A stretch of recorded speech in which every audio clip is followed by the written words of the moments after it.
بسم اللہ الرحمن الرحیم الحمد للہ رب العالمین والصلاة والسلام علی سید الانبیاء والمرسلین قال اللہ تعالی وتبارک فی القرآن المجید والفرقان الحمید بسم اللہ الرحمن الرحیم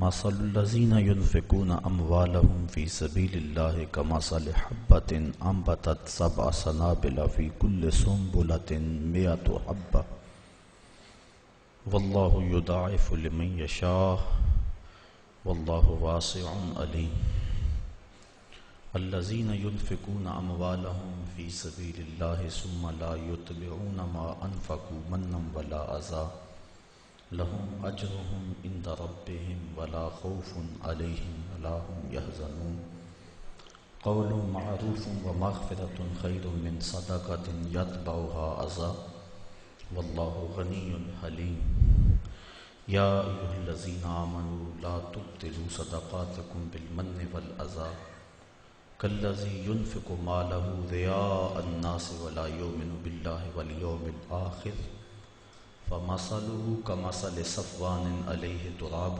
فأصابه وابل فتركه صلدا لا يقدرون على شيء مما كسبوا والله لا يهدي القوم الكافرين ومثل الذين ينفقون أموالهم ابتغاء مرضات الله وتثبيتا من أنفسهم كمثل جنة بربوة أصابها وابل فآتت أكلها ضعفين فإن لم يصبها وابل فطل والله بما تعملون بصير أيود أحدكم أن تكون له جنة من نخيل وأعناب تجري من تحتها الأنهار له فيها من كل الثمرات وأصابه الكبر وله ذرية ضعفاء فأصابها إعصار فيه نار فاحترقت كذلك يبين الله لكم الآيات لعلكم تتفكرون يا أيها الذين آمنوا أنفقوا من طيبات ما كسبتم ومما أخرجنا لكم من الأرض ولا تيمموا الخبيث منه تنفقون ولستم بآخذيه إلا أن تغمضوا فيه واعلموا أن الله غني حميد الشيطان يعدكم الفقر ويأمركم بالفحشاء والله يعدكم مغفرة منه وفضلا والله واسع عليم يؤتي الحكمة من يشاء ومن يؤت الحكمة فقد أوتي خيرا كثيرا وما يذكر إلا أولو الألباب وما أنفقتم من نفقة أو نذرتم من نذر فإن الله يعلمه وما للظالمين من أنصار إن تبدوا الصدقات فنعم هي وإن تخفوها وتؤتوها الفقراء فهو خير لكم ويكفر عنكم من سيئاتكم والله بما تعملون خبير ليس عليك هداهم ولكن الله يهدي من يشاء وما تنفقوا من خير فلأنفسكم وما تنفقون إلا ابتغاء وجه الله وما تنفقوا من خير يوفى إليكم وأنتم لا تظلمون للفقراء الذين أحصروا في سبيل الله لا يستطيعون ضربا في الأرض يحسبهم الجاهل أغنياء من التعفف تعرفهم بسيماهم لا يسألون الناس إلحافا وما تنفقوا من خير فإن الله به عليم الذين ينفقون أموالهم بالليل والنهار سرا وعلانية فلهم أجرهم عند ربهم ولا خوف عليهم ولا هم يحزنون صدق الله مولانا العظيم وصدق رسوله النبي الكريم الرؤوف الرحيم اللهم نور قلوبنا بالقرآن وزين أخلاقنا بالقرآن وادخلنا الجنة بالقرآن ونجنا من النار بالقرآن قال الله تعالى وتبارك في شان حبيبه مخبرا وآمرا إن الله وملائكته يصلون على النبي يا أيها الذين آمنوا صلوا عليه وسلموا تسليما الصلاة والسلام عليك يا رسول الله وعلى آلك وأصحابك يا محبوب رب العالمين الصلاة والسلام عليك يا راحة العاشقين وعلى آلك وأصحابك يا محبوب رب العالمين۔ تمام حمد و ثنا، تعریف و توصیف اللہ جل مجدہ الکریم کی ذات پاک کے لیے، جو خالق کائنات بھی ہے اور مالک شش جہات بھی۔ اللہ جل وعلا کی حمد و ثنا کے بعد حضور نبی اکرم شفیع امم رسول محتشم نبی مکرم اللہ کے پیارے امت کے سہارے رب کے محبوب دانائے غیوب مالک رقاب امم فخر عرب و عجم والی کون و مکان سیاہ لا مکان سید انس و جاں سرور لالا رخاں نیر تاباں سر نشین مہوشاں ماہ خوباں شہنشاہ حسینہ تتمائے دوراں سر خیل زہرہ جمالاں جلوائے صبح ازل نور ذات لم یزل باعث تکوین عالم فخر آدم و بنی آدم نیر بطحا رازدار ما اوہا شاہد ما طغا صاحب علم نشرہ معصوم آمنہ احمد مجتبیٰ حضرت محمد مصطفیٰ صلی اللہ علیہ وسلم کے حضور ناز میں اپنی عقیدتوں ارادتوں اور محبتوں کا خراج پیش کرنے کے بعد انتہائی واجب الاحترام ذوی الاحتشام برادران اسلام، السلام علیکم ورحمۃ اللہ وبرکاتہ۔ سورۃ البقرہ سے کچھ آیات آپ کے سامنے تلاوت کرنے کا شرف حاصل کیا اور انہی کے ضمن و ذیل میں کچھ باتیں آپ کے گوش گزار کروں گا۔ اللہ تعالی جل شانہ کی بارگاہ میں بصمیم قلب دعا ہے کہ میری زبان پہ کلمۃ الحق جاری فرمائے۔ ارشاد فرمایا،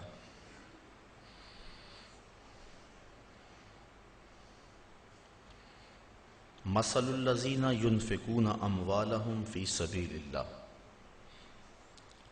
ان لوگوں کی مثال جو اپنے مال اللہ کی راہ میں خرچ کرتے ہیں، کا مثل حبۃ، ایک ایسے دانے کی طرح ہے، انبتت سبع سنابل، جس نے 7 بالیں اگائیں، فی کل سنبلۃ مئۃ حبۃ، اور ہر بال میں 100 دانے ہیں، واللہ یضاعف لمن یشاء، اللہ جس کے لیے چاہے بڑھا دے دگنا کر دے، واللہ واسع علیم، اور اللہ تعالی وسعت اور علم والا ہے۔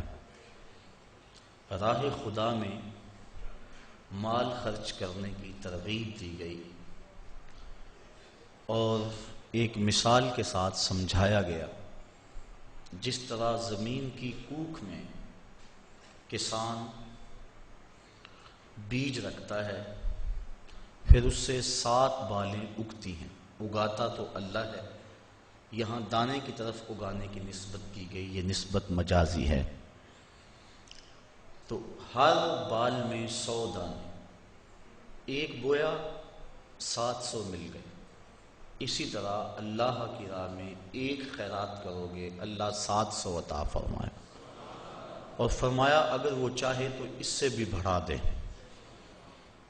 قرآن مجید نے مختلف مقامات پر راہ خدا میں خرچ کرنے کے اجر و ثواب کا تذکرہ فرمایا۔ کہیں فرمایا کہ کوئی میرے راستے میں 1 لائے گا تو میں 10 گنا دوں گا، یہاں فرمایا کہ 700 گنا، اللہ چاہے تو اس کو بھی دوہرا کر دے، اس کو بھی 2 گنا کر دے، اور ایک تیسرے مقام پہ فرمایا کہ اس کی راہ میں خرچ کرنے والوں کو وہ بغیر حساب کے عطا فرماتا، کہیں فرمایا 10 گنا دیتا ہے، کہیں فرمایا 700 گنا دیتا ہے، کہیں فرمایا بغیر حساب کے دیتا ہے۔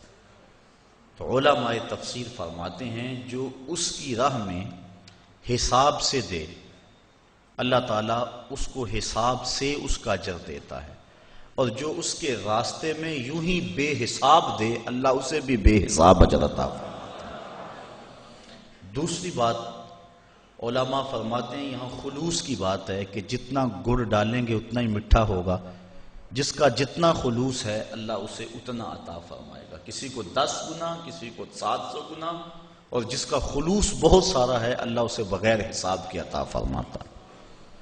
اور تیسرا قول مفسرین اس آیت کریمہ کی تشریح میں بیان فرماتے ہیں کہ یہ دینے والے کی کیفیت میں منحصر ہے کہ دینے والے کی کیفیت اور حیثیت کیا ہے۔ مثال کے طور پہ ایک شخص کروڑ پتی ہے، وہ راہ خدا میں ایک فقیر کو 2 روٹیاں دیتا ہے، اور ایک متوسط حیثیت کا مالک ہے وہ بھی راہ خدا میں 2 روٹیاں دیتا ہے، اور ایک جس کے پاس کل کائنات 2 روٹیاں ہیں اور کچھ ہے ہی نہیں، فقیر آ گیا اس نے بھی 2 روٹیاں دے دی، تو تینوں نے 2 روٹیاں، لیکن ہر ایک کی حیثیت کا فرق ہے۔ تو پہلے کو اللہ 10 گنا دیتا ہے، دوسرے کو 700 گنا دیتا ہے، اور تیسرے جس نے ساری کمائی لٹا دی اللہ اس کو بغیر حساب کے عطا فرماتا ہے۔ تو کہا جس طرح زمین میں تم کوئی بیج بو تو وہ 700 گنا اس کو اٹھاتے ہو، ایسے ہی میری راہ میں جو تم خرچ کرو گے میں 700 گنا تمہیں عطا فرماؤں گا، اور اللہ چاہے تو 2 گنا کر دیتا ہے۔ اللہ تعالیٰ جل شانہ نے یہاں راہ خدا میں خرچ کرنے کی مثال کھیتی باڑی سے دی۔ امام ترمذی نے روایت نقل کی ہے، آقا کریم علیہ السلام نے ارشاد فرمایا التمس الرزق فی خبایا الارض، اپنا رزق زمین کی تہوں سے تلاش کرو۔ تو علماء فرماتے ہیں کہ اس مثال سے یہ ثابت ہوا کہ کھیتی باڑی کرنا بڑی فضیلت والا کام ہے، اور امام قرطبی نے الجامع لاحکام القرآن کے اندر اس آیت کریمہ کی تشریح میں لکھا ہے کھیتی باڑی کرنا فرض کفایہ ہے، اگر ساری قوم یہ کام چھوڑ دیتی ہے تو حاکم کے اوپر لازم ہے کہ وہ کچھ لوگوں کو مجبور کرے کہ وہ کھیتی باڑی کریں، یہ فروض کفایہ میں سے ہے۔ الذین ینفقون اموالہم فی سبیل اللہ، وہ لوگ جو اپنے اموال اللہ کی راہ میں خرچ کرتے ہیں، ثم لا یتبعون ما انفقوا، پھر جس کو خرچ کیا اس کا پیچھا نہیں کرتے، منم ولا اذا، احسان جتلا کر اور نہ اذیت دے کر، جو راہ خدا میں دے دیا سو دے دیا، یہ نہیں کہ اس کے اوپر احسان جتلا کر اپنا کیا دھرا برباد کر لیں۔ من اور اذا ان دونوں چیزوں سے منع کر دیا گیا، احسان بھی نہ جتلایا جائے، اذیت بھی نہ دی جائے، اذیت ذہنی طور پہ بھی کسی کو شاک نہ پہنچایا جائے کہ اس کو کہیں کہ جناب یہ اس کے پاس اب اتنی دولت ہے، ہمارے گھر سے اس کو جاگ لگی تھی، اس کو کوئی پوچھنے والا نہیں تھا، ہم نے مدد کی اس کی، تو یہ اس کو اذیت دینے کے مترادف ہے۔ بلکہ حضرت زید بن اسلم رضی اللہ تعالی عنہ فرماتے ہیں کہ جب کسی کو تم نے خیرات دی ہو اور وہ تمہیں بازار میں راستے میں ملے اور آپ اس کو السلام علیکم کہیں تو وہ اس میں بھی ثقل اور بوجھ محسوس کرتا ہو تو کہا اس سے ترک کر دینا چاہیے سلام کہنا بھی، کہ یہ بھی اس کی اذیت کا باعث ہوگا۔ تو آج تو ہم کسی کو خیرات دے کر اس کی غربت کا اشتہار لگا دیتے ہیں، پہلے کہا کرتے تھا نیکی کر دریا میں ڈال، اب ہم کہتے ہیں نیکی کر اخبار میں ڈال۔ نیکی کی اور کسی غریب کو اگر ہم نے خیرات بھی دی، عید پیکج بھی دیا، تو پھر 7-8 اخباروں میں جب تک تصویر نہ چھپے اتنی دیر تک تسکین نہیں ملتی۔ غریبوں کی غربت کا مذاق اڑاتے ہو، تمسخر کرتے ہو، اس انداز سے دو کہ ان کی عزت نفس مجروح نہ ہو۔ تو نہ من اور نہ اذا، کسی طرح سے ان کی اذیت کا سامان نہ بنو۔ لہم اجرہم عند ربہم، وہ لوگ جو اذیت اور احسان جتلائے بغیر خیرات کرتے ہیں ان کا اجر اللہ کے ہاں ہے، اور نہ انہیں کوئی خوف ہے اور نہ وہ غمگین ہوں۔ قول معروف ومغفرۃ خیر من صدقۃ یتبعها اذی، اچھی بات کہہ دینا اور درگزر کرنا اس خیرات سے بہتر ہے جس کے پیچھے اذیت لگی ہو۔ اگر تم کسی کو خیرات نہ دو بلکہ اچھا کلمہ کہہ دو، کلمہ خیر کہہ دو اور درگزر کر لو، تو یہ اس خیرات دینے سے بہتر ہے جس کے بعد اذیت لگ جائے اور تم اس کو اذا دو اور تکلیف پہنچاؤ۔ واللہ غنی حلیم، اور اللہ تعالیٰ غنی اور حلم والا ہے۔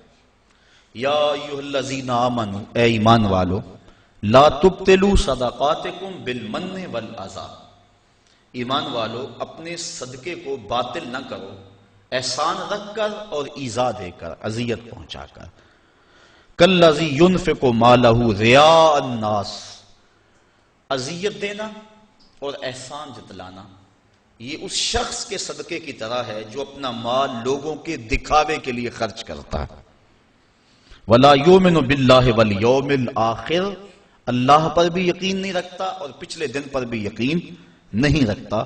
اس منافق کا خرچ کرنا اللہ کے ہاں اس کا کوئی اجر و ثواب نہیں ہے۔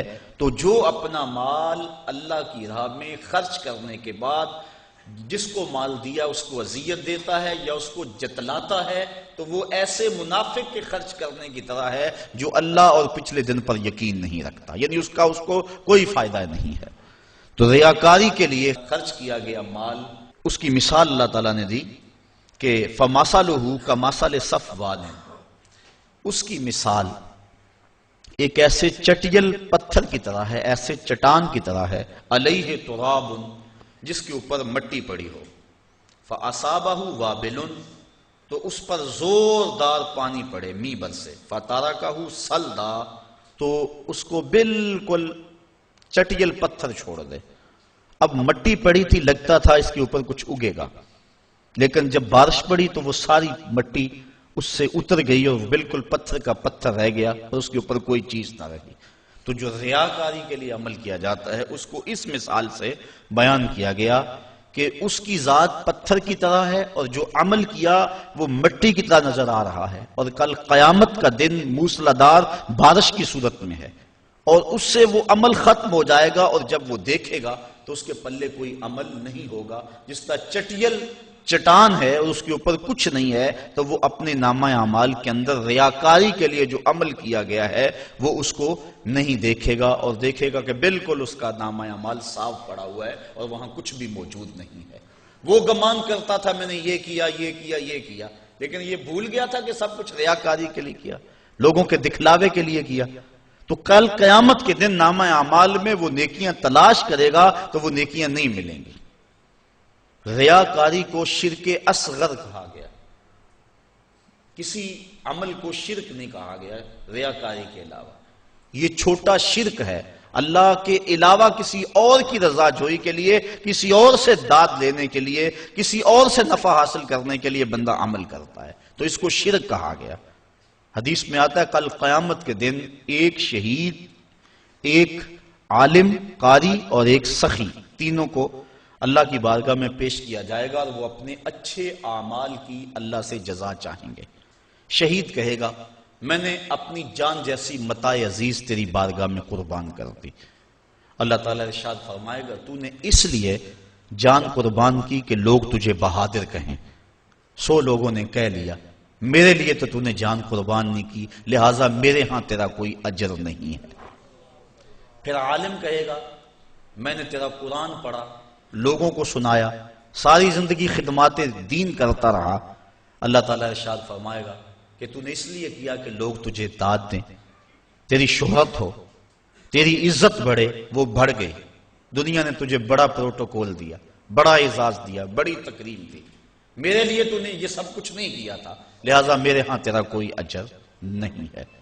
پھر اس کے بعد سخی پیش ہوگا، عرض کرے گا مالک میں نے اپنی دولت تیری بارگاہ میں پیش کر دی، دولت کا خرچ کرنا نفس پہ انتہائی شاق ہے، تو میں نے اس کو تیری راہ میں خرچ کیا، مجھے اس کا صلہ اور اس کی جزا دی جائے۔ اللہ تعالیٰ ارشاد فرمائے گا تو نے دولت اس لیے خرچ کی کہ لوگ تجھے سخی کہیں، تیری سخاوت کی دھوم مچے، تیری سخاوت کی دھوم مچ گئی، تجھے سخی کہا گیا، تو بڑا سماجی کارکن کہلایا، لیکن تو میری رضا کے لیے نہیں کیا تھا، لوگوں سے داد وصول کرنے کے لیے یہ سب کچھ کیا تھا، اخبار میں تیری تصویریں بھی چھپی، تجھے میڈل بھی دیے گئے، تجھے اعزاز و تکریم سے بھی نوازا گیا، تجھے سخی کہا گیا، تو نے میرے لیے یہ کچھ نہیں کیا تھا، لہٰذا میرے پاس تیرے اس عمل کی کوئی جزا نہیں ہے۔ تو اس طرح فرمایا کہ سخی بھی، شہید بھی اور وہ قاری بھی جو اللہ کی بارگاہ میں اپنے عمل لے کے پیش ہوں گے، ان کو کوئی جزا نہیں دی جائے گی۔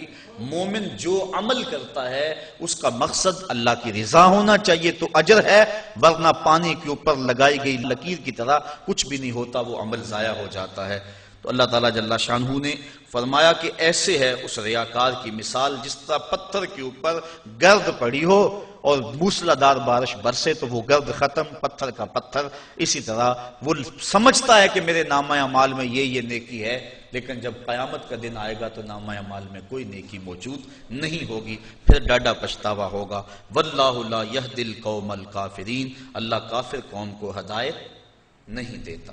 وَمَثَلُ الَّذِينَ يُنْفِقُونَ أَمْوَالَهُمُ ابْتِغَاءَ مَرْضَاتِ اللَّهِ، یہ تو ان کی مثال تھی جنہوں نے ریاکاری کے لیے مال خرچ کیا، اور یہ اس کی مثال ہے جو اپنے مال اللہ کی رضا کے لیے خرچ کرتے ہیں، مقصد رب راضی ہو جائے، مقصود یہ ہے۔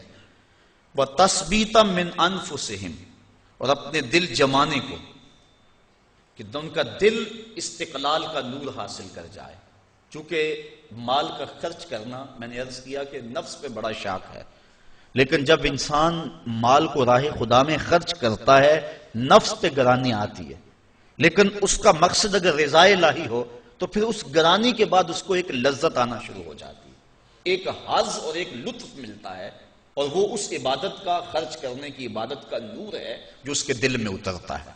پھر اس کا جی چاہتا ہے میں اور راہ خدا میں خرچ کروں، تو پھر وہ اور کرتا ہے، تو اس کا دل اس کے اوپر اس تشویش کا اظہار نہیں کرتا جو پہلی مرتبہ خرچ کرنے میں اس کے دل نے کہا تھا۔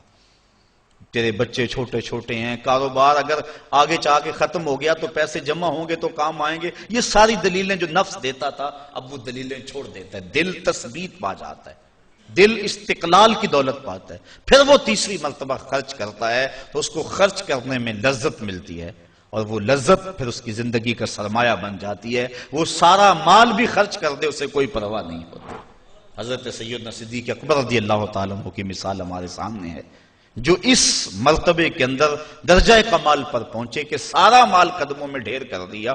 آقا کریم نے پوچھا ما اب کہتا لأہلک یا ابو بکر، ابو بکر گھر والوں کے لیے کیا چھوڑا؟ تو کہا اب کہتو لہم اللہ ورسولہ، حضور میرے سامنے بھی آپ ہیں، میرے گھر بھی آپ ہیں۔ وہ اپنے نام لیواؤں کو تنہا چھوڑتے کب ہیں، جہاں ہم دم نہ ہو کوئی وہاں سرکار ہوتے۔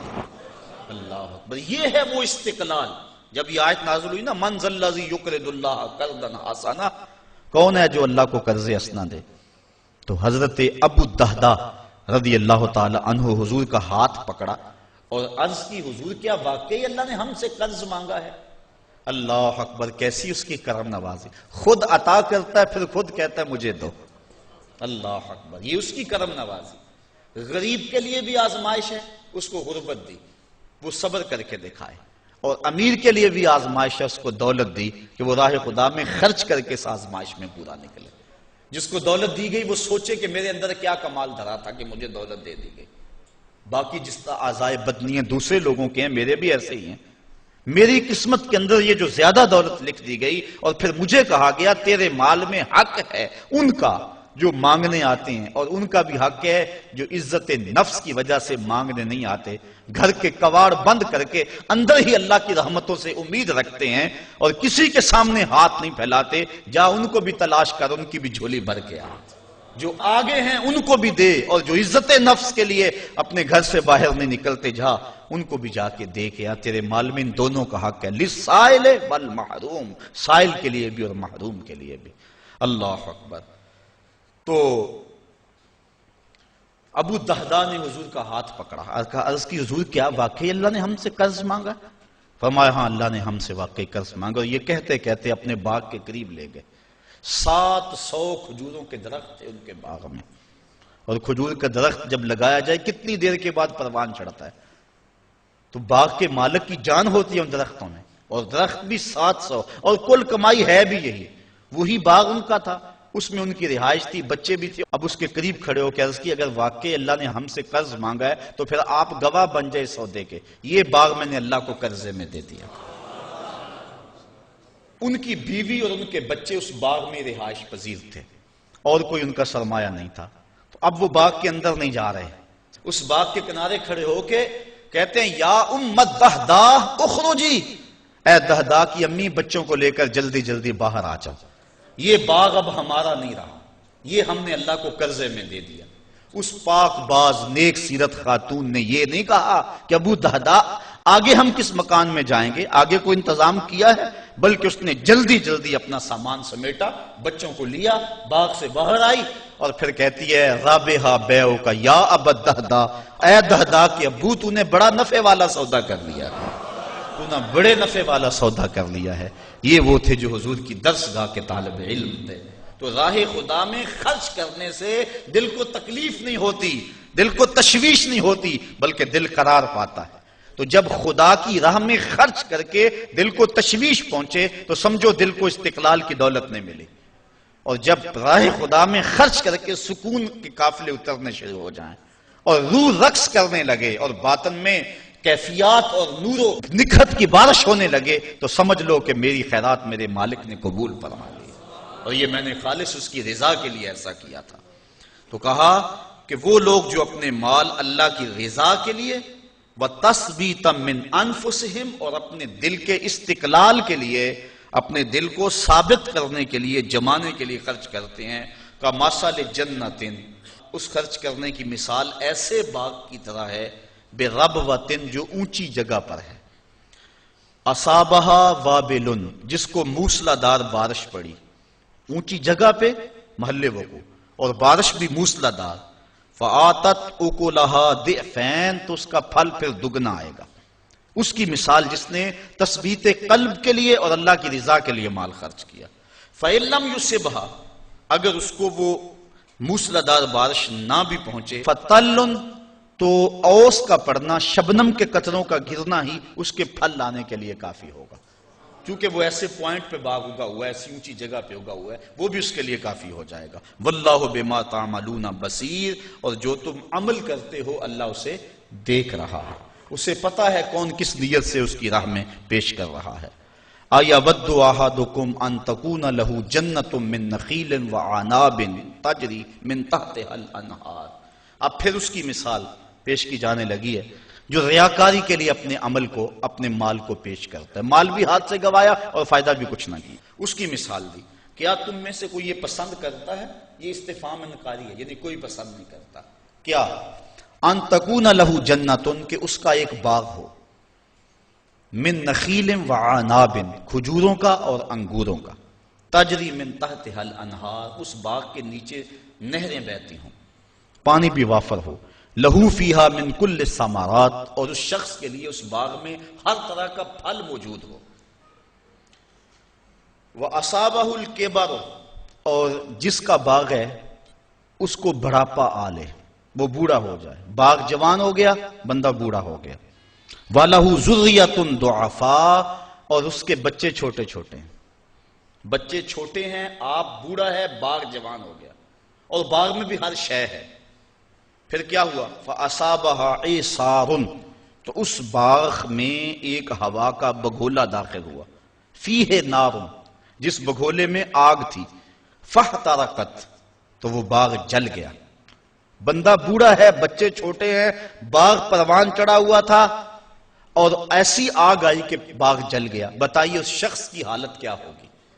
بوڑھا ہے، آگے باغ لگا نہیں سکتا، بچے کام اٹھا نہیں سکتے، باغ زندگی بھر کی کمائی تھی وہ جل گیا، اسے آسرا تھا اس باغ پر، بتاؤ اس کی کیا کیفیت ہوگی؟ کہا ایسے ہی جو شخص ریاکاری کے لیے مال خرچ کرتا ہے، وہ سمجھتا ہے میرے نیکیوں کا باغ ہے، کل قیامت کے دن ملے گا، لیکن جب اس دن دیکھے گا تو وہ باغ جلا ہوا ہے۔ تو جس طرح اس شخص کی حالت ہوتی ہے، اللہ نے مثال سے سمجھایا کہ اس کی حالت وہ ہوگی کہ میں نے ریاکاری کے لیے مال خرچ کیا اور مجھے اس کا کوئی صلہ بھی نہ ملا۔ کذالک یبین اللہ لکم الآیات لعلکم تتفکرون، اللہ تعالیٰ اسی لیے اپنی نشانیاں بیان کرتا ہے تمہارے لیے تاکہ تم غور و فکر کرو۔ ایک درہم بھی خرچ کرنے لگو تو دیکھو کہ دل میں ریا تو نہیں آ رہی، بڑی محنت سے پیسہ کمایا جاتا ہے، خون اور پسینے کی کمائی ہوتی ہے، اور اس کو یوں ہی نہ اڑا دو۔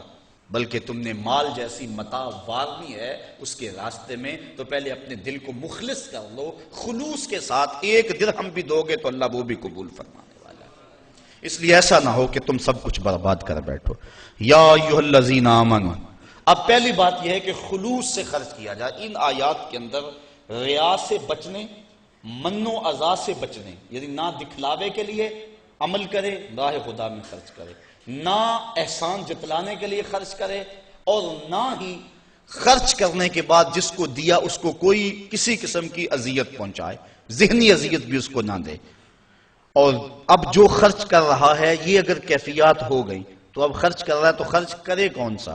یا ایھا الذین آمنوا، اے ایمان والو، انفقوا خرچ کرو، من طیبات، پاکیزہ چیزوں میں سے، ما کسبتم، جو تم نے کمائی، وَمِمَّا أَخْرَجْنَا لَكُم مِّنَ الْأَرْضِ، اور جو کچھ زمین سے نکالا گیا، جو کچھ ہم نے تمہارے لیے زمین سے نکالا، یعنی یہاں عشر کے وجوب پر دلیل ہے کہ جو بارشی پانی سے کھیتی سیراب ہو اس سے 10واں حصہ دینا واجب ہے، اور جو ٹیوب ویل سے یا خرید کر پانی جس کو لگایا گیا اس سے 20واں حصہ دینا واجب ہے۔ آج کل کثرت کے ساتھ ذمہ دار عشر نہیں دیتے، اسی وجہ سے ان کے اندر برکت نہیں ہے، اور اپنے مال کے اندر جو صدقہ ہے فصل کا اس کو شامل کر کے اپنا سارا مال خراب کر بیٹھتے ہیں۔ تو ان کے اوپر لازم ہے کہ وہ عشر دیں، اور جنہوں نے کمایا ہے ان کو بھی کہا کہ اپنی کمائی سے اللہ کے راستے کے اندر خرچ کریں۔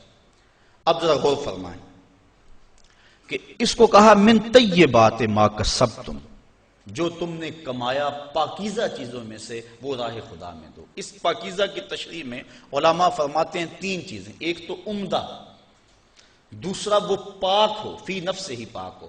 مثال کے طور پہ مردار ہے، اس کو راہ خدا میں خیرات کرنا چاہو تو خیرات نہیں ہوگی چونکہ وہ پلید ہے۔ دوسرا پاک ہو اور حلال طریقے سے کمایا گیا ہو، طیب طریقے سے۔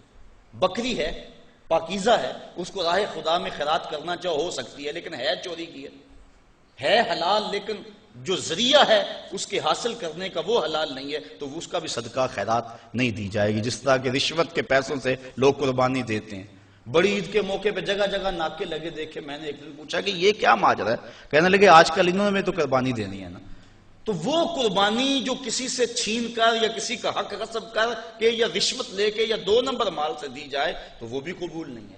تو یہ بات ذہن میں رکھیں، طیب کی تشریح کے اندر علماء نے 3 چیزیں بیان فرمائی، ایک حلال ہو، حلال طریقے سے کمایا گیا ہو، پھر عمدہ ہو، جب راہ خدا میں خرچ کرنے لگو تو یہ نہیں ہے کہ ردی راہ خدا میں خرچ کر دو۔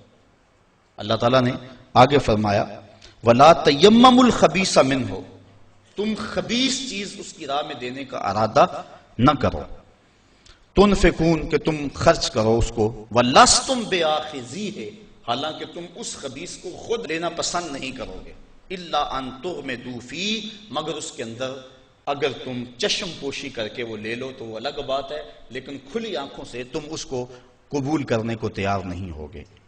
تو جب خدا کی راہ میں کوئی چیز دینا چاہو تو یہ نہیں کہ جو چیز بڑھ گئی اس کو جو ہے وہ خیرات کر دو، جو چیز کسی کام کی نہیں ہے اور کسی استعمال میں نہیں آ رہی ہے چل اس کو دے دو۔ کہا جب اس کی راہ میں دینا چاہو تو عمدہ کا قصد کرو، بلکہ اللہ تعالیٰ نے 4 پارے کے آغاز میں فرمایا لن تنالوا البر حتى تنفقوا مما تحبون، اتنی دیر تک تم نیکی کی روح کو نہیں پہنچ سکتے جب تک اس مال سے خرچ نہ کرو جس کو تم خود پسند کرتے ہو۔ یعنی 2 چیزیں ہیں، ایک تم دینا چاہتے ہو، ایک رکھنا چاہتے ہو، ایک اپنے لیے رکھنا چاہتے ہو۔ تو جو اپنے لیے پسند کیا، جس کا انتخاب اپنے لیے کیا، جب تک اس سے نہ خیرات کرو نیکی کی حقیقت تمہیں نصیب نہیں ہوگی۔ امام اعظم امام ابو حنیفہ کے دور میں ایک شخص مرنے لگا، اس کے پاس دولت بہت ساری تھی لیکن بچے چھوٹے چھوٹے تھے۔ اس نے تھیلے کے اندر سونا ڈالا کہ یہ کسی کے سپرد کر جاؤں کہ میرے بچے بڑے ہوں تو ان کو دے دے۔ سوچا غریب کو دیا تو وہ سنبھال نہیں سکے گا، بچوں کو دیا تو وہ ضائع کر دیں گے۔ ایک دوست تھا اس کا امیر ترین، اس کو کہا کہ میاں یہ سونا اور تھیلا ہے، ساتھ وصیت نامہ لکھا، جب میرے بچے بڑے جوان ہو جائیں، بالغ ہو جائیں تو جو تیرا جی چاہے ان بچوں کو دے دینا۔ یہ اس نے وصیت کی اور وہ سب کچھ اس کے سپرد کیا۔ بچے جوان ہوئے، اس نے لوگوں کو بلایا، بچوں کو بلایا، سونا تھیلا سب کچھ سامنے رکھا، وصیت نامہ پڑھا۔ کن کے باپ نے جب مرتے ہوئے مجھے یہ سونا تھیلے میں ڈال کر دیا تو ساتھ یہ وصیت نامہ لکھ کر دیا کہ جب میرے بچے جوان ہوں گے جو تیرا جی چاہے بچوں کو دے دینا. تو اس نے سونا اپنے پاس رکھ لیا اور خالی تھیلا بچوں کو دے دیا. اب سارے کہیں ظلم ہوا ہے، یتیموں کے ساتھ ظلم ہوا ہے، لیکن کریں کیا کہ وصیت نامہ ہی ایسا تھا، نہ عدالتی چارہ جوئی ہو سکتی ہے، نہ اس کو کہا جا سکتا ہے. سارے کہیں ظلم ہوا. علماء سے پوچھا، کہا ظلم ہوا، لیکن کیا کہا جا سکتا ہے؟ وصیت نامہ کے اندر بات ہی ایسی تھی کہ اس نے زیادتی کی ہے اور سب کچھ خود رکھ لیا. امام اعظم امام ابو حنیفہ سراج الامہ امام الائمہ، آپ کی خدمت میں لوگ حاضر ہوئے کہ یوں یتیموں کے ساتھ یہاں زیادتی ہوئی، لیکن وصیت نامے کی عبارت اس طرح کی تھی، اس لیے کوئی بول بھی نہیں سکتا. آپ کو ارشاد فرمائیں. کہا دوبارہ سب لوگوں کو جمع کر لو، اسے بھی بلا لو، بچوں کو بھی بلا لو. بلا لیا گیا. کہا میاں وصیت نامہ پڑھو. وصیت نامہ پڑھا گیا کہ یہ سونا ہے، تھیلے میں ڈال کے تجھے دے رہا ہوں، جب میرے بچے جوان ہو جائیں گے جو تیرا جی چاہے وہ بچوں کو دے دینا. آپ نے فرمایا پھر پڑھو. اس نے پھر پڑھا. کہا اب تم بتاؤ کہ تمہارا جی سونے کو چاہ رہا ہے یا تھیلے کو چاہ رہا ہے؟ اس نے کہا میں تو سونا رکھنا چاہتا ہوں. کہا وصیت نامہ پڑھو. وصیت میں ہے جب بچے جوان ہوں گے جو تیرا جی چاہے وہ بچوں کو دے دینا. اب تیرا جی تو سونے کو چاہ رہا ہے اور وصیت میں لکھا بھی یہ ہے کہ جو تیرا جی چاہے وہ بچوں کو دے دینا، لہٰذا سونا دینا، بچوں کو تھیلا رکھ خود. تو امام اعظم نے اس طرح ان یتیموں کی مدد فرمائی تو کہا لن تنالوا البر حتی تنفقوا مما تحبون.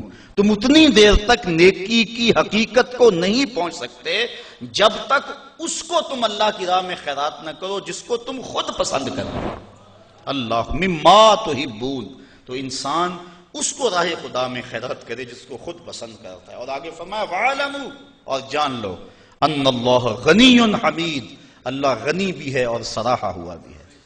اسے تمہارے مالوں کی ضرورت نہیں ہے. وہ ان غریبوں کو خود بھی تو دے سکتا تھا نا. تمہاری ڈیوٹی لگائی کہ تم دینا، وہ خود بھی تو دے سکتا تھا، لیکن یہ تمہاری آزمائش، ان کی آزمائش اور تمہاری آزمائش. اب دیکھتے ہیں کون اپنی آزمائش میں پورا نکلتا ہے.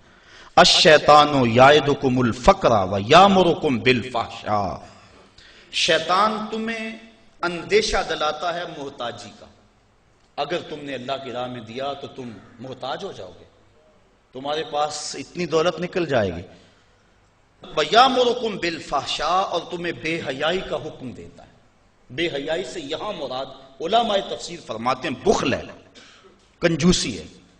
اور کنجوسی کو بے حیائی اس لیے کہا گیا کہ اس سے بڑی کیا بے حیائی ہوگی کہ غریب نانے شبینہ کو ترستا ہو اور امیر دولت کو سنبھال کے بیٹھ جائے.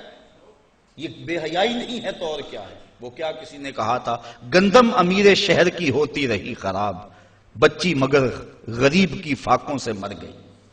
تو اس سے بڑی بے حیائی کیا ہوگی کہ ایک گھر میں گھی کے چراغ جلتے ہوں، ایک گھر کے اندر فضول خرچیوں پر مال لنڈھائے جا رہے ہوں، اور دوسری طرف بیوہ کی یتیم بچیاں گھر میں بوڑھی ہو رہی ہوں اور کوئی ان کا رشتہ قبول نہ کرتا ہو کہ ان کے پاس دینے کے لیے کچھ نہیں ہے، اور ہم پیسے اڑا دیں اپنے نفس کی خواہش کے لیے جو ہے وہ لاکھوں روپے خرچ کریں اور اپنی گلی میں ان غریبوں اور یتیموں کا لحاظ نہ رکھیں، تو اس سے بڑی بے حیائی اور کیا ہو سکتی ہے. اس لیے اللہ تعالیٰ نے بخل کو جو ہے وہ فحشاء کے ساتھ تعبیر کیا کہ شیطان تمہیں بے حیائی کا حکم دیتا ہے. واللہ یعدکم مغفرۃ منہ وفضلا، اور اللہ تمہیں مغفرت کا اور اپنی جناب سے فضل کا وعدہ دیتا ہے. تم اس کی راہ میں خرچ کر کے تو دیکھو وہ تمہارے گناہوں کو معاف کر دے گا، اور جب تم اس کی راہ میں خرچ کرو گے تو اس کا فضل ہوگا، یعنی تمہارا مال کم نہیں ہوگا. عقل یہی کہتی ہے، شیطان بھی یہی وعدہ دیتا ہے. اکاؤنٹنٹ سے پوچھو تو وہ بھی کہتا ہے کہ اتنے خرچ کرو گے تو اتنے کم ہوں گے، کیلکولیٹر بھی یہی حساب دیتا ہے. لیکن اللہ کہتا ہے میں وعدہ دیتا ہوں فضل کا، تم خرچ کر کے دیکھو تمہارے مال بڑھا دوں.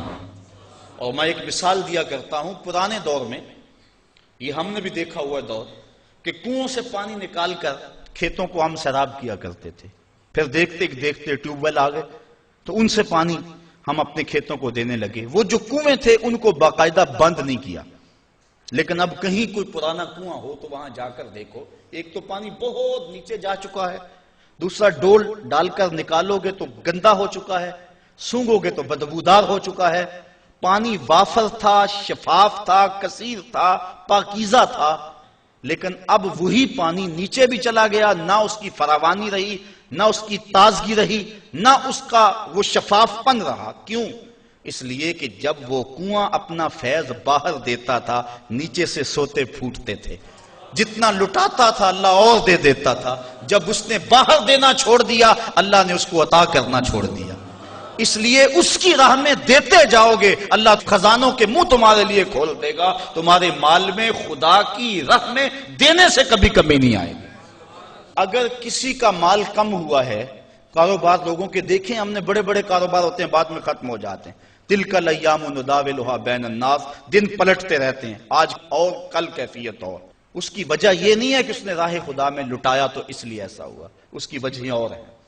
اس لیے راہ خدا میں جتنا مرضی مال دو گے کم نہیں ہوگا، بلکہ اللہ تعالیٰ وعدہ دیتا ہے کہ تم اس کے راہ میں دو گے تمہارا مال بھی بڑھا دوں گا اور تمہاری بخشش بھی فرما دوں گا. اللہ اکبر. یؤتی الحکمت من یشاء. یہ ساتھ ہی ذکر تھا مال کے خرچ کرنے کا، یہاں ذکر حکمت کا کر دیا. وہ جسے چاہے حکمت دے دیتا ہے. مطلب کیا؟ راہ خدا میں خرچ کرنے کا جذبہ، یہ بڑی دانائی کی بات ہے. وَمَن یُؤْتَ الْحِکْمَةَ فَقَدْ أُوتِیَ خَیْرًا کَثِیرًا. اور جس کو حکمت دی گئی اس کو بہت ساری بھلائی دی گئی. وَمَا يَذَّکَّرُ إِلَّا أُولُو الْأَلْبَابِ. اور نہیں نصیحت پکڑتے مگر عقل والے. بے وقوف نصیحتیں نہیں پکڑتے، عقل والے نصیحتیں پکڑتے ہیں. وَمَا أَنفَقْتُم مِّن نَفَقَةٍ أَوْ نَذَرْتُم مِّن نَذْرٍ. اور جو تم خرچ کرو یا کوئی نظر مانو، بے شک اللہ فَإِنَّ اللَّهَ يَعْلَمُهُ، بے شک اللہ اسے جانتا ہے. وَمَا لِلظَّالِمِينَ مِنْ أَنصَارٍ. اور ظالموں کا کوئی مددگار نہیں ہے. إِن تُبْدُوا الصَّدَقَاتِ فَنِعِمَّا هِيَ. اگر تم صدقے ظاہر کرو تو اللہ اسے جانتا ہے. فَنِعِمَّا هِيَ، تو وہ تمہارے لیے بہتر ہیں. وَإِن تُخْفُوهَا، اگر تم انہیں چھپا لو. وَتُؤْتُوهَا الْفُقَرَاءَ، اور غریبوں کو فقراء کو دو. فَهُوَ خَيْرٌ لَكُمْ، تو وہ بھی تمہارے لیے بہتر ہے. یعنی اگر تم صدقوں کو ظاہر کر کے دو تو یہ بھی بہتر، اگر چھپا کے دو تو یہ بھی بہتر. امام غازی تفسیر کبیر کے اندر اسی آیت کریمہ کے تحت 5-6 چیزیں بیان فرمائی کہ صدقہ کب چھپا کے دینا چاہیے اور کب ظاہر دینا چاہیے. گفتگو وہ لمبی ہے، میں ایک بات عرض کروں کہ اجازت چاہوں گا اور بات آگے بڑھاؤں گا. 2 طرح سے جو ہے وہ صدقہ دیا جاتا ہے، ظاہر اور پوشیدہ. اور اس میں اگر کسی شخص کو آپ دے رہے ہیں، کسی ذات کو دے رہے ہیں، تو پھر اس وقت مستحب اور بہتر یہ ہے کہ آپ چھپا کے دیں. کسی کی مدد ذاتی طور پہ کر رہے ہیں، غریب ہے، بیوہ ہے، یتیم ہے، تو پھر اس کی غربت کا اشتہار نہ لگائیں. پھر بہتر ہے کہ چھپ کے دیں. اور آقا کریم نے فرمایا 7 اشخاص قیامت کے دن اللہ کے عرش کا ٹھنڈا سایہ پائیں گے جب کوئی سایہ نہیں ہوگا. ان میں ایک شخص یہ فرمایا وَرَجُلٌ تصدق بصدقۃ فاخفاها حتی لا تعلم شمالہ ما تنفق یمینہ. وہ آدمی جس نے تنہائی میں صدقہ دیا اور اتنا خفیہ دیا کہ جو دائیں ہاتھ نے کیا وہ بائیں کو خبر نہ ہو. فرمایا کل قیامت کے دن جب کوئی سایہ نہیں ہوگا اللہ اسے اپنے عرش کا ٹھنڈا سایہ نصیب فرمائے. اور جو عرش کے سائے تلے ہوگا قیامت کی تکلیف سے محفوظ ہوگا. جو عرش کے سائے تلے ہوگا وہ قیامت کی پریشانیوں سے محفوظ ہوگا. جو عرش کے سائے تلے ہوگا اس کو جام کوثر ضرور دیا جائے گا. اور جو ایک گھونٹ بھی پی لے گا 50,000 سال کے دن میں اسے کبھی بھی پیاس نہیں لگے. تو جس نے اپنے صدقے کو خفیہ دیا، دائیں نے دیا، بائیں کو خبر نہ ہو. اللہ اکبر. بلکہ علماء اس کی تشریح میں لکھتے ہیں کہ جس کو صدقہ دیا جا رہا ہے بہتر ہے کہ اس کو بھی خبر نہ ہو. اس انداز سے اس کے گھر میں پھینک آؤ کہ اسے بھی پتہ نہ ہو کہ میرے اوپر کون مہربانی کر گیا. اللہ اکبر. اگر ایسا ہو تو یہ انتہائی خفیہ حالت ہے.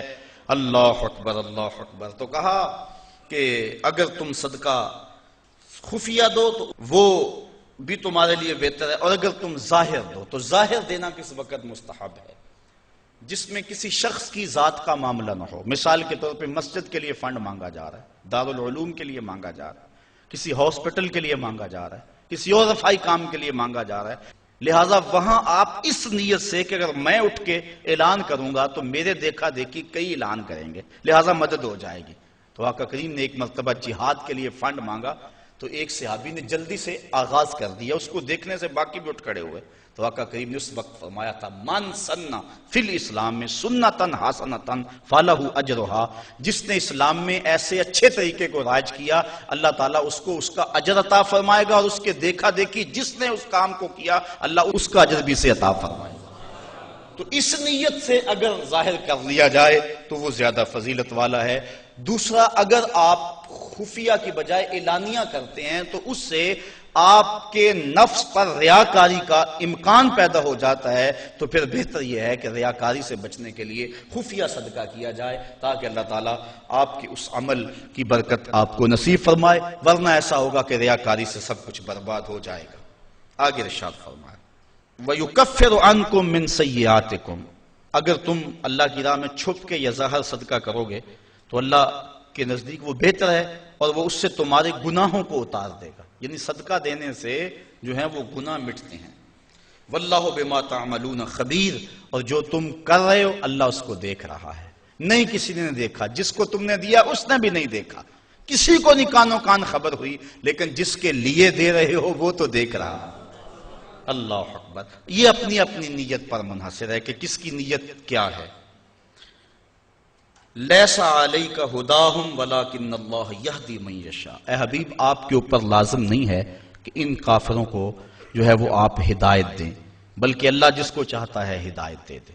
یہ کفار کو صدقہ دینے کے جواز پر آیت نازل ہوئی۔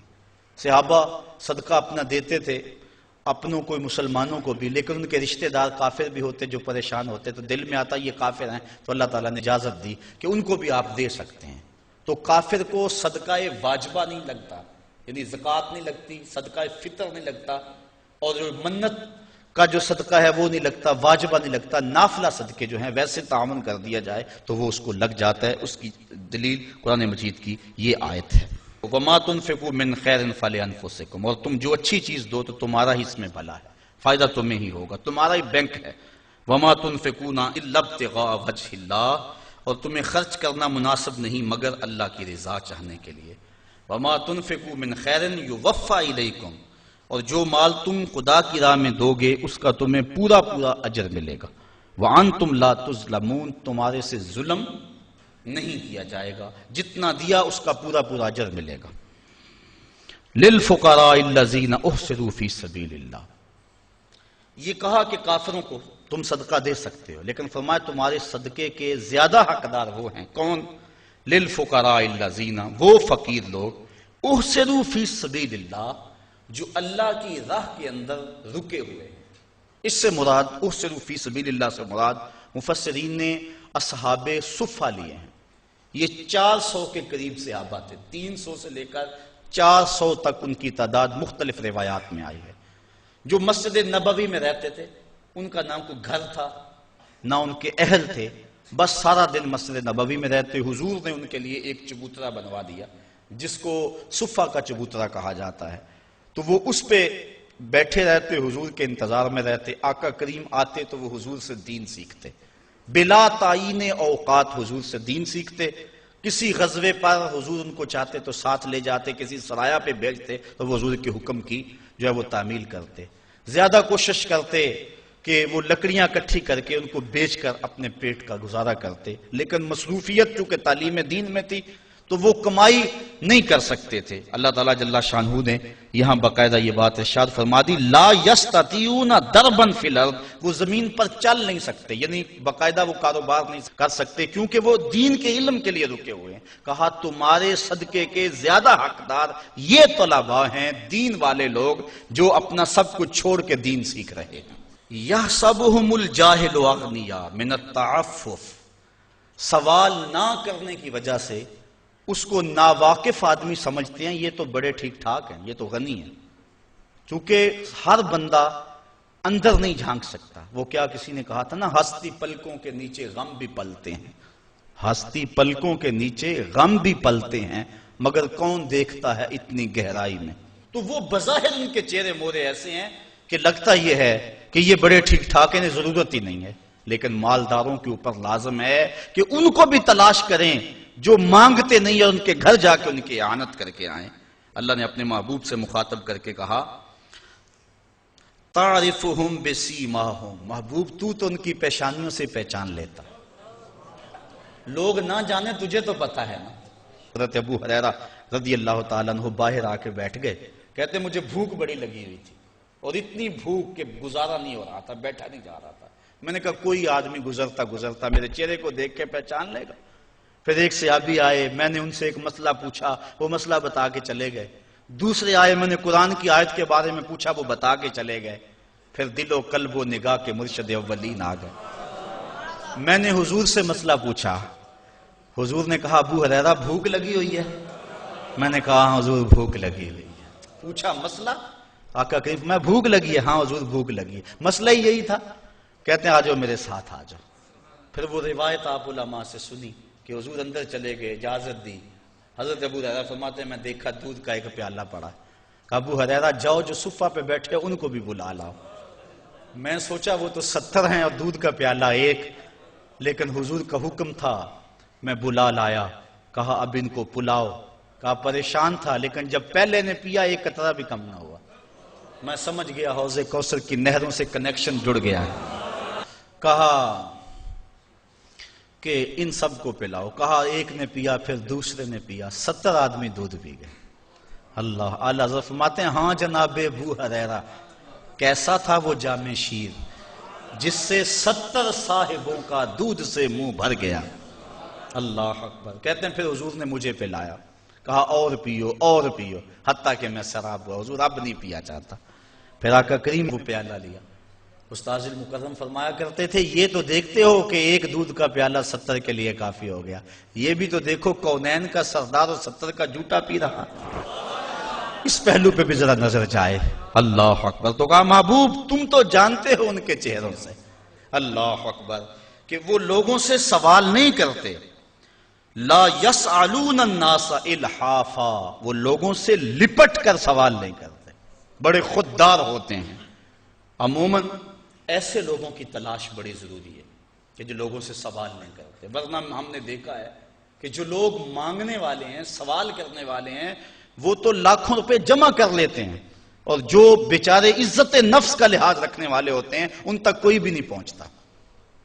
آپ دیکھ لیں اپنے معاشرے کے اندر سروے کر کے دیکھ لیں، یہ ہماری ذمہ داری ہے محروم تک بھی پہنچنا اور سائل تک بھی پہنچنا۔ اور یہ بات ذہن میں رکھیں کہ سوال کرنا یہ مومن کی شان نہیں ہے، بلکہ حضرت سیدنا صدیق اکبر جا رہے تھے تو آپ کا کوڑا گر گیا، گھوڑے سے اترے اور نیچے سے اٹھایا اور پھر بیٹھے۔ خادم نے عرض کی حضور آپ فرما دیتے میں اٹھا کے دے دیتا۔ کہا حضور نے سوال کرنے سے منع کیا، اس لیے میں نہیں سوال کرنے کی ہمت رکھتا۔ یہاں تک جو ہے وہ ہمارے جو ہے وہ اسلاف جو بزرگ جو ہیں صحابہ اس کا خیال رکھتے تھے۔ ہاں علماء نے اجازت دی اگر مرنے کا اندیشہ ہو، بھوک اتنی ستائے تو بقدر ضرورت سوال کر لینا جائز ہے، بقدر ضرورت سوال کر لینا جائز ہے، لیکن ضرورت سے زیادہ کا سوال کرنا جائز نہیں ہے۔ آقا کریم نے فرمایا کہ جو ضرورت سے زیادہ سوال کرنے والے ہیں ان کے بارے فرمایا یہ جہنم کے انگارے ہیں، اب اس کی مرضی ہے تھوڑے اکٹھے کر لے یا زیادہ اکٹھے کر لے۔ جو مال بڑھانے کے لیے فرمایا سوال کرتا ہے وہ جہنم کے انگارے اکٹھے کر رہا ہے، چاہے تھوڑے کر لے چاہے وہ زیادہ کر لے۔ اس لیے غربت اگر مل جائے اس کی آزمائش میں پورا اترنا چاہیے اور اپنی عزت نفس کو مجروح نہیں ہونے دینا چاہیے۔ وَمَا تُنْفِقُوا مِنْ خَيْرٍ فَإِنَّ اللَّهَ بِهِ عَلِيمٌ، اور جو تم خیرات کرو اللہ اسے خوب جانتا ہے۔ الَّذِينَ يُنْفِقُونَ أَمْوَالَهُمْ بِاللَّيْلِ وَالنَّهَارِ سِرًّا وَعَلَانِيَةً فَلَهُمْ أَجْرُهُمْ عِنْدَ رَبِّهِمْ وَلَا خَوْفٌ عَلَيْهِمْ وَلَا هُمْ يَحْزَنُونَ، اور وہ لوگ جو اپنے مال خیرات کرتے ہیں رات میں دن میں چھپ کر اور ظاہر، اللہ تعالیٰ جل شانہ کے ہاں ان کا اجر ہے اور نہ خوف ہے اور نہ وہ غم زدہ ہوں گے۔ حضرت علی المرتضیٰ کے پاس 4 درہم تھے، جب آپ نے یہ پڑھا کہ وہ رات کو کرتے ہیں دن کو کرتے ہیں چھپ کے کرتے ہیں ظاہر کرتے ہیں، آپ نے 1 درہم دن کو خیرات کیا، 1 رات کو کیا، 1 چھپ کر کیا، 1 ظاہر کیا۔ کہا کہ ساروں میں میرا نام آ جائے، چھپ کر خیرات کرنے والوں میں بھی میرا نام آ جائے، ظاہر خیرات کرنے والوں میں بھی میرا نام آ جائے، دن میں خیرات کرنے والوں میں بھی میرا نام آ جائے، رات میں خیرات کرنے والوں میں بھی میرا نام آ جائے۔ اللہ اکبر کہا ان کا اجر ان کے رب کے ہاں ہے، ولا خوف علیہم ولا ہم یحزنون، اور اللہ تعالیٰ جل شانہ ان کو یہ اجر دے گا کہ نہ ان پر کوئی خوف اور نہ ان پر کوئی غم ہوگا، قیامت کے دن وہ امن اور طمانینت میں ہوں گے۔ اللہ تعالیٰ جل شانہ کی بارگاہ میں یہ دعا کرنی چاہیے، اللہ ہمیں رزق حلال اور رزق وسیع عطا فرمائے اور پھر اس کو اس کے راستے میں لٹانے کی توفیق دے دے۔ اور اگر غربت پہنچی ہے تو یہ بھی آزمائش ہے، اس غربت میں اپنی غربت کو تماشا بنانے سے ہم گریز کریں اور اس غربت میں صبر کریں۔ مومن جب کسی تکلیف میں صبر کرتا ہے، فرمایا اگر اس کے پاؤں میں کانٹا بھی چبھے اور اس پر جو تکلیف ہوتی ہے اس پر صبر کرے تو اللہ اس کے بدلے اسے جنت عطا فرمائے۔ اس لیے اگر غربت ہے تو پھر بھی کہیں مالک تیرا کرم، جس حالت میں ہوں میرے نیچے بھی تو کئی لوگ ہیں، اور اگر اللہ نے دولت دی ہے تو سمجھیں کہ آج کرم نوازی ہے میرے اوپر، کل کا پتہ نہیں، راہ خدا میں جتنی لٹائی جا سکتی ہے لٹا دو، تو اللہ تعالیٰ اس کی برکتیں نصیب فرمائے گا۔ مال کی گردش ہوتی رہے تو مال بڑھتا رہتا ہے، جو مال رک جائے ٹھہر جائے وہ اس متعفن پانی کی طرح ہو جاتا ہے۔ اللہ اپنی راہ میں خرچ کرنے کی توفیق عطا فرمائے۔